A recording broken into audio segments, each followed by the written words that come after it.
Pinaimbestigahan na ng Palasyo at Senado ang nangyaring pamamaril sa Zamboanga City na kinasasangkutan na naman ng mga mag-aaral. Yan ang umaarangkadang balita ni Angela Babad.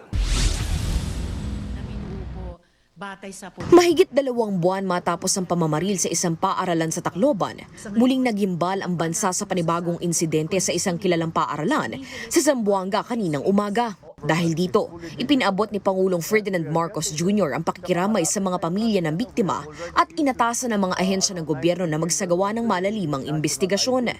Binigyang diin ng Pangulo na titiyakin ng pamahalaan ang kaligtasan ng mga estudyante upang maipagpatuloy ang kanilang pag-aaral nang walang takot sa loob ng silid-aralan. Our schools are where we entrust our children to learn, to grow, and to dream about the lives ahead of them. They must also be among the safest places in our country.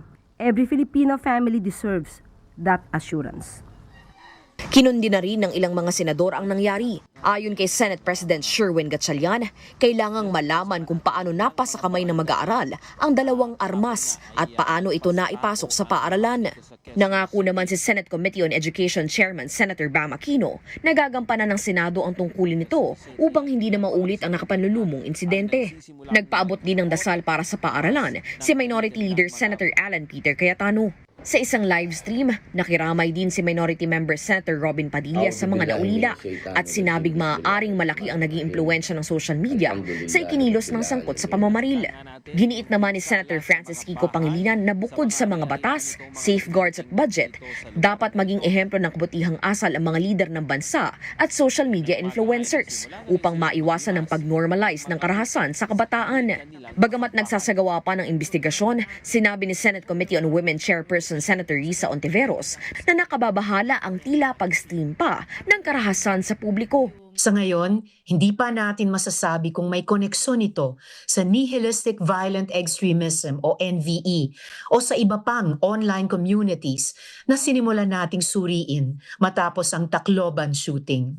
Sa totoo lang, kung ang karahasan ay hindi lamang ginagawa, kundi idinidisplay, ginagaya at nila-livestream pa, mas malaki at mas malalim ang problemang kailangang harapin natin bilang isang lipunan.